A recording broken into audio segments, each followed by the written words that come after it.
Baik, ahibai azanallahu iyyakum jami'an.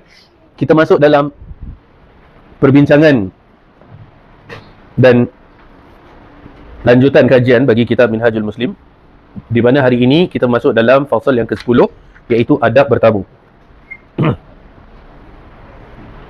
Qala al-muallif rahimahullahu taala, Syekh Abu Bakar Al-Jazairi, seorang muslim meyakini kewajiban menghormati tamu dengan benar-benar menghargainya sesuai dengan yang diharapkan. Kerana Rasulullah sallallahu alaihi wasallam bersabda, "Man kana yu'minu billahi wal yawmil akhir falyukrim dhaifah." Barang siapa beriman kepada Allah dan hari kemudian, iaitu hari kiamat, maka hendaklah memuliakan tamunya. Masya-Allah, masya-Allah, masya-Allah. Man kana yu'minu billahi wal yawmil akhir. Barang siapa yang beriman kepada Allah dan hari kiamat dengan keimanan yang sesempurnanya, falyukrim dhaifahu, maka hendaklah dia memuliakan tamunya. Dan pastinya dalam memuliakan tamu, ada banyak aspek, banyak perkara yang mungkin ada yang kita dah tahu, mungkin ada yang kita belum tahu. Mungkin ada yang kita terlepas pandang, kita tak perasan dan sebagainya. Boleh jadi. Maka menjadi ilmu sama-sama bagi kita untuk memahami adab-adab dan etika-etika ketika bertamu. Sebagai contohlah, okay, it goes both ways. Baik orang yang datang nak bertamu ataupun orang yang nak menjemput tamu. Nanti kita akan bahas kedua-dua aspek. Namun sedikit yang sebagai mukadimah, apa yang mungkin ada yang sebagian kita dah tahu, ada yang kita belum tahu dan sebagainya. Sebaiknya bila kita nak bertamu ke rumah orang, kita kabarkan lebih awal. Jangan mengejut. Jangan mengejut. Pasal kita tak tahu keadaan orang macam mana dekat dalam rumah. Mungkin ada ahli keluarga yang sedang sakit, mungkin dia baru nak keluar safar, mungkin dia rumah tengah cat rumah, tengah bersepah, tengah kemas, tengah bongkar store dan sebagainya. Tamu datang mengejut. Maka sebaiknya kita iklankan, kita announce, kita bagi tahu, minta izin nak bertamu. Kemudian bila kita datang, sang tamu tadi, di antara etika yang pernah nak kongsikan sebelum ini, kita kena diri di bahagian luar pintu rumah, yang mana bila mana pintu terbuka, kita tak nampak belah dalam. Jadi contoh, kalau kita berdiri, ini gate, pintu buka macam gini ke dalam. Kalau fulan dari dalam rumah nak menghadap kita, kita pun boleh nampak belakang rumah dia, maka jangan. Kita perlu diri di sebelah sini, dekat tembok. Ini pintu. Tok, dia buka. Assalamualaikum. Tak ada orang. Kan? Waalaikumsalam. Tak, saya ada dekat sini sebelah ni. Dekat tembok. Oh ya. Ada orang. Pasal apa? Kalau kita diri depan pintu dia, the moment dia buka pintu, boleh jadi isteri dia tak pakai tudung ke, anak dia tengah salin baju ke. Kan? Apa sahajalah aurat yang kemungkinan untuk tersingkap. Itu di antaranya. Kemudian kalau ada tamu izin nak datang, kita kena be welcoming. Jangan dekat depan pintu tu juga terus ada apa? Nak apa? Jangan. Kita tak tahu keperluan orang macam mana. Cara ikram, falyukrim ni dari ikram. Antum mungkin pernah dengar ikram. Ikramun. Nah, falyukrim dhaifahu, ikram. Bentuk ikram, iaitu memuliakan tamu. Bila dia datang, buat dia nyaman. Okey, fadal, masuk, silakan. Masuk. Jangan depan pintu terus dah interrogate. Ada apa? Nak apa? Tumben, orang Indonesia kata, tumben. Kerana mungkin orang itu, kalaupun dia ada hajat lah sekalipun, tidak mudah untuk dia nak membuka diri dia.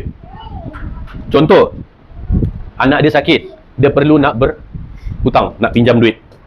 Dia perlu meminta hutang, nak support pembiayaan anaknya yang sakit. So jangan dekat depan pintu juga kita terus interrogate dia, bombat dia dengan soalan, ada apa, nak apa, kenapa. Kita ajak tamu masuk, buat selesa, kan? Dan biar dia sendiri yang menyuarakan hajat dia, kenapa dia datang. Itu di antaranya. Jangan terus kita bombat, biar dia yang buka. Kita pun berbual tu basa-basi je, casual. Dan di antara etika juga, tapi anda tahu ini bukan culture orang kita. Culture orang kita totally the opposite. Culture orang kita selalunya akan tanya, nak minum apa, nak makan apa, okay? Nak air panas, nak air sejuk, nak itu, nak ni. Membuat orang, we place people in a position whereby orang sendiri segan nak cakap, nak apa. Takkan nak cakap kan? Takkan, saya nak Milo dinosaur. Contoh. dia kalau etikanya, apa yang kita ada, nanti kalau kita minta, sekarang hantar tak ada macam mana? Ada yang bersuara nak nasi mandi, tiba. Kan? Habis hantar tanya. So, host ni, kita hidangkan apa sahaja yang ada. Semua yang ada. Air panas, air sejuk, buah, coklat, gula-gula, keropok. So tamu tu dia nak ambil apa yang dia nak ambil. Macam gitu caranya. Dia ambil sendiri. Okay, ni ada teh, ni ada kopi. Ada 2 jug. 2 cerik, 2 teko. Ni teko kopi O, ni teh O. Krima ada. Kalau nak teh susu letak krima. Nak kopi susu letak krima. Gula ada. Air sejuk ada jus. Kebetulan tengah ada apple juice, letak apple juice. Ada orange juice, letak orange juice. Kalau ada both apple juice dengan orange juice, letak dua-dua juice. Biar tamu tu pilih dia nak minum yang mana. Makanan apa yang ada, letakkan. Tak perlu kita nak tanya. Dan orang pun mestilah orang segan. Tapi apa yang kita ada, kita letak. Bahkan itu lebih mudah untuk kita. Kebetulan yang ada dekat icebox, keropok leko. Dah lah, goreng keropok leko, letak. Tak payah tanya pun. Tak payah tanya, letak. Kan? Kalau ada kuih kaswi, letak kuih kaswi. Kalau ada roti john, letak roti john. Maksudnya, tak payah tanya. Apa yang ada, kita just letak. Itu membuat tamu lebih nyaman. Lebih selesa. Dia nak makan, dia makan. Dia tak nak makan, dia biarkan. Dia nak ambil mana yang dia nak minum, dia minum. Mungkin, kalaupun soalan yang valid adalah allergens. Okay? Ada allergic tak? Mungkin allergic telur ke, allergic kacang ke. Kebetulan yang memang ada tu rojak petis dengan ada kacang dan sebagainya. So just tanya casually dari segi allergy. Dan kita sebagai tamu pula, kemarin kita dah pesan, bila kita masuk rumah orang, kita jangan terus duduk. Tapi kita tunggu host persilakan untuk kita duduk, dan kita duduk di mana. Biar host yang specify kita duduk di bahagian yang mana. Macam kita tak tahu, mungkin ada tempat ni, ini spot bapak dia. Bapak dia tinggal kat rumah tu juga. Kan? Bapak dia kalau duduk memang kat situ spot dia. So kalau kita sebagai tamu pun, kita tunggu. Kalau orang tanya duduk, okay, duduk kat mana? Duduk kat sini, duduk kat situ. Mungkin ada dia punya mahram dekat rumah tu, yang kalau lalu lalang, mana yang sepatutnya. Dan kita sebagai tamu pun, kalau ada kerusi yang membelakangi bahagian belakang ruang dapur dan bilik, kita duduk di bahagian yang menghadap pintu luar, yang tak menghadap ruang di dalam rumah. Kita membelakangi bilik dan dapur. Itu yang sebaiknya sebagai tamu. Di antara beberapa etika yang mungkin dapat sama-sama kita terapkan. Man kana yu'minu billahi wal yawmil akhir falyukrim dhayfahu jaizatah. Qalu wa ma jaizatah? Qala yawmuhu wa laylatuhu wa dhiyafatu 3 ayyam fama kana wara'a dhalika fa huwa sadaqah. Barang siapa beriman kepada Allah dan hari kiamat, maka hendaklah memuliakan tamunya dengan memberikan jaizahnya. Jaizah ni bahasa Arab dia bermakna hadiah. Berikan hadiahnya kepada tamu tu. Para sahabat bertanya, apa jaizahnya? Beliau menjawab, sehari semalam. Dan bertamu itu adalah selama 3 hari. So, sehari semalam tu, itu bare minimum. 3 hari 3 malam, itu dia punya preferred. Maka selebihnya adalah sedekah. Kalau dah lebih daripada 3 hari, itu adalah sedekah.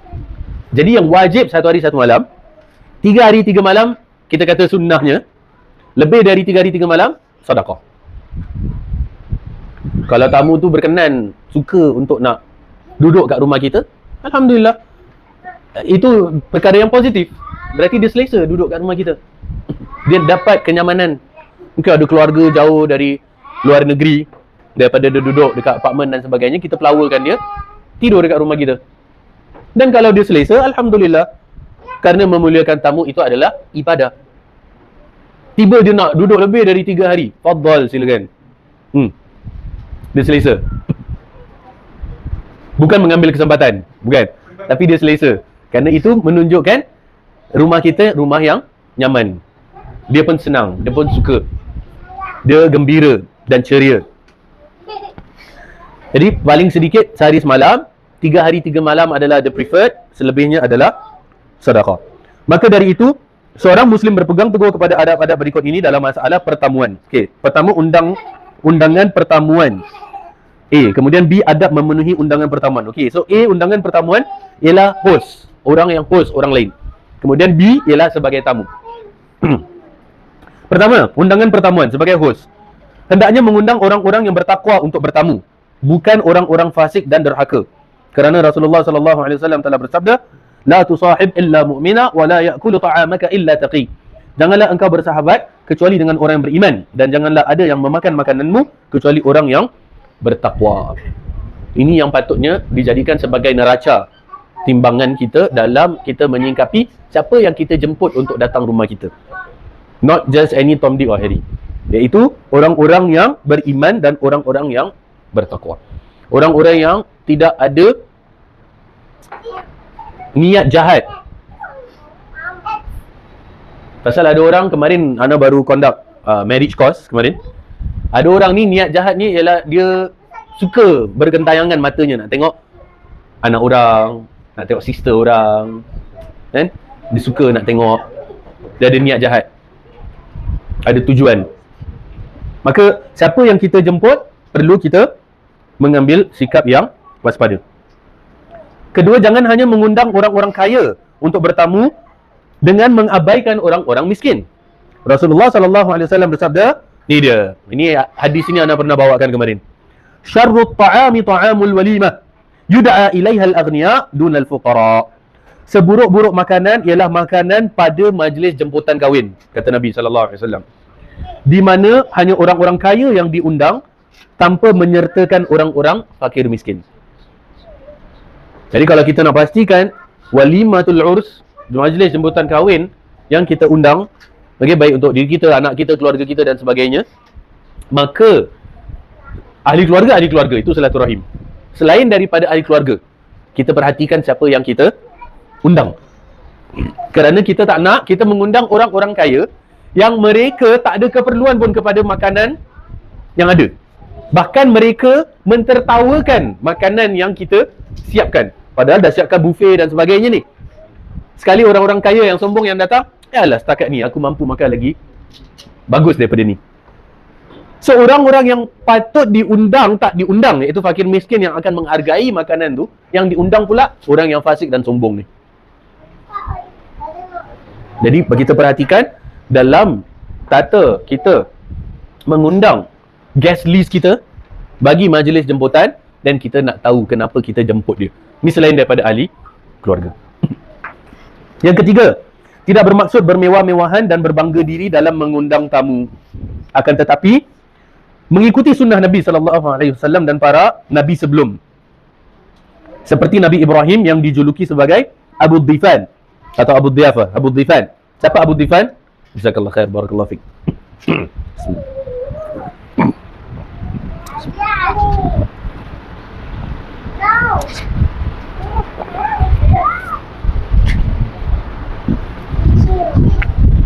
Abu Dhifan iaitu orang yang suka mengundang tamu. Itulah dia Nabi Ibrahim alaihissalam. Orang yang sangat suka nak mengundang tamu. Bahkan bila mana isteri Nabi Ibrahim alaihissalam dah siap makan, dah siap masak, Nabi Ibrahim akan buka pintu dan siapa yang lalu lalang ni dia akan jemput datang makan. Bahkan cerita yang tentang dua malaikat yang datang nak memberi kabar gembira kepada Nabi Ibrahim dengan kedatangan anak. Menurut cerita dalam Al-Quran, Nabi Ibrahim terus sembelih sapi betina dekat belakang rumah untuk dua tamu tu. Itu memang sifat karam yang sangat tinggi, baik Nabi Muhammad dan Nabi-Nabi sebelum seperti Nabi Ibrahim. Iaitu Nabi Ibrahim Abu Dhifan, orang yang suka mengundang tamu. Dan hendaknya diniatkan pula untuk membahagiakan orang mukmin. dan menebar ghibtah dan kegembiraan di dalam hati saudara seiman. Jadi tujuannya, tengok dekat atas, bukan maksud bermewah-mewahan dan berbangga diri. Tapi pada masa yang sama, bila ikram tu, kita ikram dengan sebaik-baiknya, tanpa ada niat nak menunjuk yang kita ni bagus, kita ni power dan sebagainya. Dan untuk menebarkan ghibtah. Ghibtah ni ialah ketika orang happy for us, tanpa ada niat, nikmat tu hilang daripada kita. Kalau orang hasad, orang iri hati, orang dengki, dia tak happy for us, and dia nak nikmat tu hilang daripada kita. Itu orang yang hasad. Tapi ghibtah ni ialah bila kita undang tamu, kita nak terapkan pada tamu tadi perkara-perkara yang dalam rumah kita yang perhaps tamu tu boleh amalkan bila dia balik rumah. Dia so happy dengan cara kita sehingga bila dia balik, dia pun nak amalkan apa yang dilakukan di rumah tersebut. Pasal bila bertamu tu tadi kan 2-3 hari tidur dah, 3 hari 3 malam sama-sama dekat dalam rumah. So didapati bahawasanya, oh keluarga ni misalnya solat berjemaah, kemudian misalnya kata lepas habis maghrib ngaji, jadi tamu tu pun diajak sama.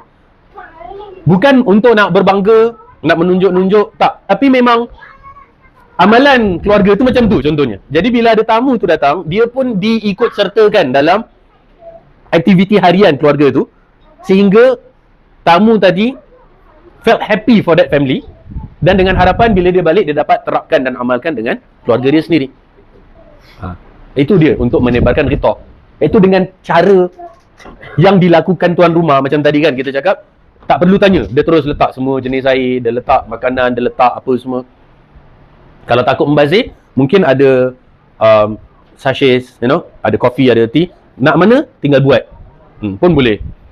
Jadi perkara-perkara yang mungkin bila dia dekat rumah, dia dengan keluarga dia sendiri, dengan tamu dia sendiri, dia pun nak amalkan, dia nak terapkan benda ni juga, dengan ditanamkannya ghibtah di dalam hati sanubari mereka. Yang keempat, jangan mengundang orang-orang yang sudah diketahui susah untuk hadir, susah untuk dapat nak hadir, atau orang yang akan terganggu oleh saudara-saudara yang hadir lainnya. Hal ini dimaksudkan untuk menghindari perbuatan menyakiti orang mukmin yang secara tegas diharamkan. Okey, jangan mengundang orang yang diketahui bahawasanya susah untuk dia nak hadir, tapi kita tetap undang dia. Walhal menjawab undangan tu kan wajib, tapi kita letak dia in a position yang dia nak tolak pun tak sedap, tak sampai hati nak tolak, tapi dia sendiri nak datang pun susah. Mungkin apa yang dapat dilakukan ialah ini Afwan ada undangan, jika antum berkelapangan dan ada kemampuan untuk nak datang, silakan. Mungkin letakkan disclaimer kat situ. Kerana mungkin ada orang, ahli keluarga dia ada yang ada stroke, wheelchair bound dan sebagainya. Kemudian undangan tu dekat Malaysia. Lepas tu nanti datang ni walimah ni, datang kan. Walhal orang tersebut ada ahli keluarganya stroke, paralyzed, wheelchair. Tapi undangan tu sepertinya diletakkan harapan yang sangat besar bahawasanya awak akan datang. Kita menanti-nantikan kedatangan awak. Walhal kalau dia layerkan macam ana faham keadaan antum, ini ana undang, kalau antum rasa mampu dan berkelapangan silakan datang. Tapi kalau tak dapat datang tak apa, ana faham. Mungkin kita boleh lapiskan macam tu. Instead of kita sepertinya berbentuk memaksa.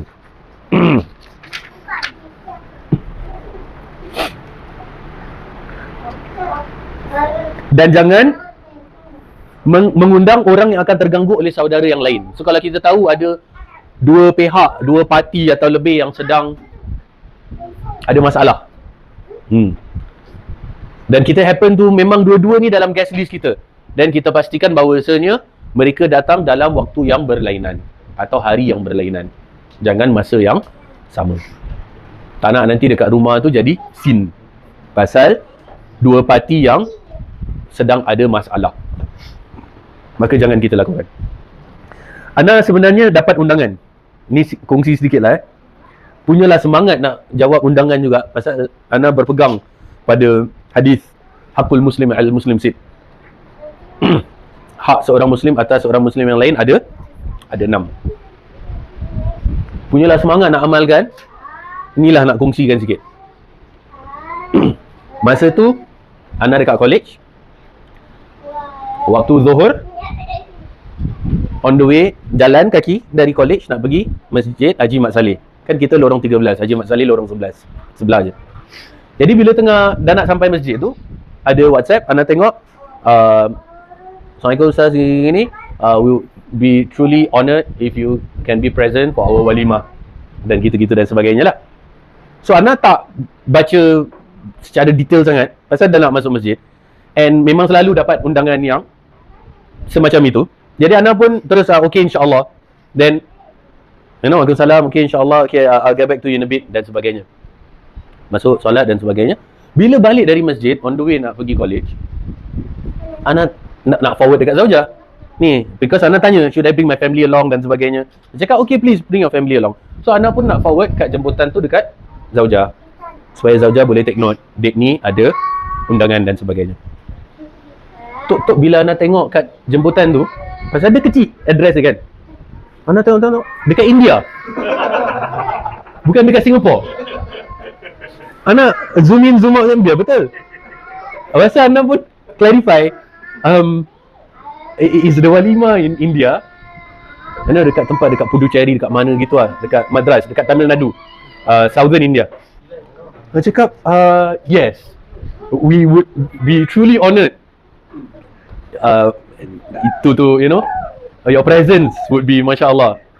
Ana pun tadi dah cakap, should I bring my family along kan? Dekat India, bukan dekat Singapore. So Ana pun penung lama kan.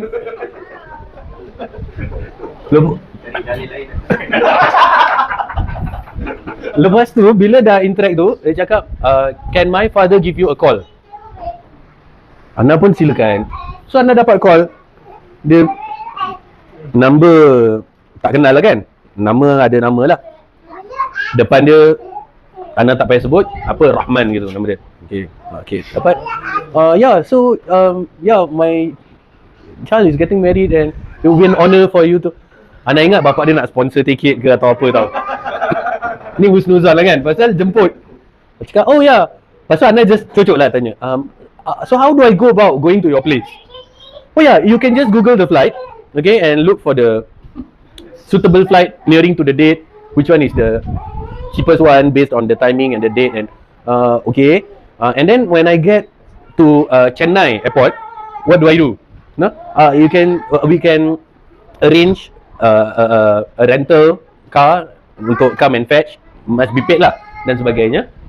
Okay. Lepas tu sampai sudah setengah jam berbual, tak ada cerita pasal I transfer you back ke atau apa, memang tak ada lah. Maksudnya memang on me lah. Memang on me. So Ana pun okay, hadis cakap macam ni. So memang nak kena muliakan tamu. Ana clear Ana punya kalender. Ana cakap dengan apa-apa pihak yang berwenang untuk Ana ada keperluan tak, gini-gini. Kalau tak, Ana ada undangan. Cakap, oh, okay, undangan dekat India. Ana cakap, dia pun terperanjat kan.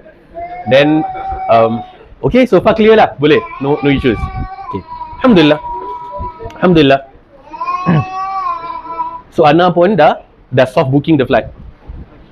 Untuk nak berangkat bagi menjawab undangan walimah seorang student yang Ana pernah ajar dekat college, and it's just lecturer student interaction gitu je lah. Maksudnya tak ada, bukan kata orang sebut ukhuwah lah macam kemarin yang kita discuss tentang topik ukhuwah Islamiah.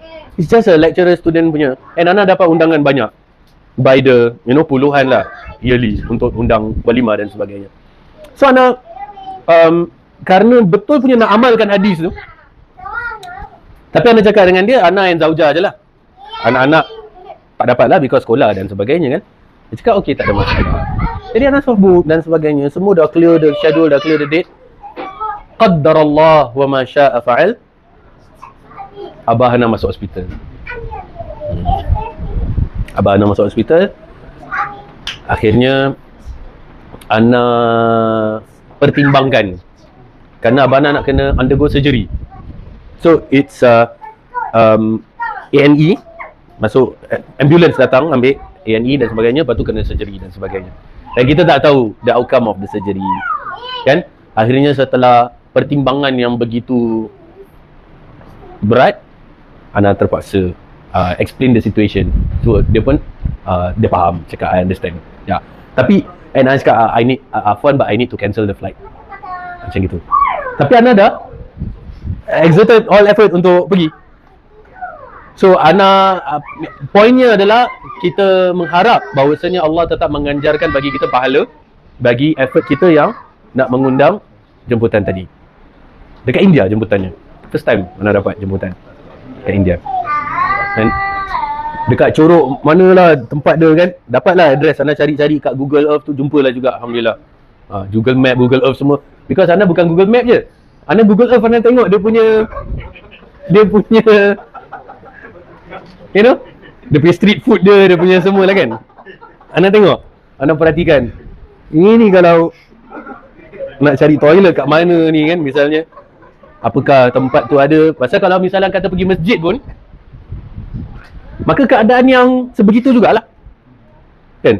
Alhamdulillah Ana dah pergi ke beberapa tempat dah.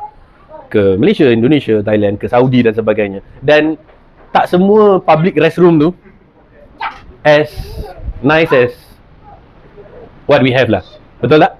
Antum pun dah biasa safar kan, dekat RNR lah, dekat mana ke, nanti keadaannya bagaimana. So semua tu Ana dah study. Semua dah anticipate and expect for the worst dan sebagainya. Ana dah mental prepare zaujah dan sebagainya. But qadarallah wa ma syaa fa'al. Kita terhalang. Jadi bila Ana sampaikan, beliau faham. Ini poin dia tadi Jangan mengundang orang yang sudah diketahui susah untuk dia dapat hadir, tapi awak undang juga. Alhamdulillah Ana, for my case, Ana kira paksakan nak push through. Settlekan anak-anak pergi sekolah, siapa yang nak babysit, dengan yang tugas, dengan yang apa semua nak kena, banyak benda from our end nak kena buat. Dengan kalender, dengan flight, dengan transportation dan sebagainya, untuk mengundang, untuk menghadiri undangan walimah. Bukan keluarga, just another Muslim. Tapi dia akan merasa honoured kalau kita ada. Maka kita pun nak meraihkan undangan tersebut. Tapi tak semua orang boleh nak buat macam tu. Jadi bila kita nak undang pun, kita kena be realistic kan. Contoh Mubin nak nikah, contoh Amin, tiba-tiba just because beliau selalulah pergi ke suatu daerah dekat Malaysia ni, tiba-tiba undangannya nak jemput Sahibus Samaha, you know? Kalau memang beliau boleh hadir, hadirlah, alhamdulillah. Tapi kena letak disclaimer macam tadi. Maksudnya, jikalau berkelapangan, tapi Ana faham jikalau antum ada tugasan untuk berkhidmat kepada umat yang lebih besar daripada ni, maka tak apa jikalau antum tak dapat datang. Dan kita berlapik lah dalam kita menyampaikan. Kita tak nak put a person in a situation yang dia merasa berat hati kalau dia tak dapat datang. Okay? Ini Ana share dari experience. Share dari first hand experience. Bukan cerita orang lain, cerita Ana sendiri. Yes.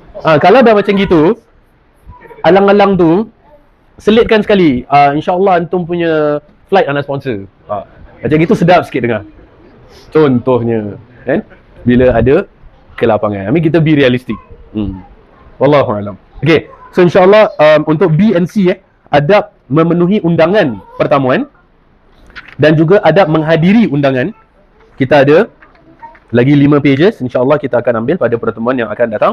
Biiznillahi ta'ala. Okay, ada banyak lagi adab dan etika dan perkongsian yang dapat untuk kita sama-sama kongsikan dan ambil manfaat dan faedah darinya. Pastinya waktu tidak mengizinkan untuk detik ini. Semoga Allah Azza wa Jal mempertemukan kita kembali dan memudahkan segala urusan kita dengan segala apa yang sedang kita hadapi di dalam mengharungi kehidupan ini. Pastinya setiap daripada kita ada masalah kita,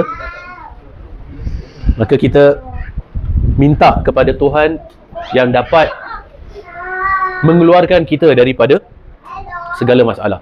Kerana Allah itu adalah Al-Wahhab.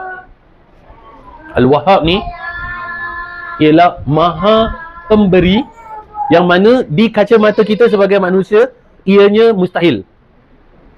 Tapi kerana Allah itu Al-Wahhab, Allah mampu untuk memberikan kepada kita perkara-perkara yang mustahil tadi.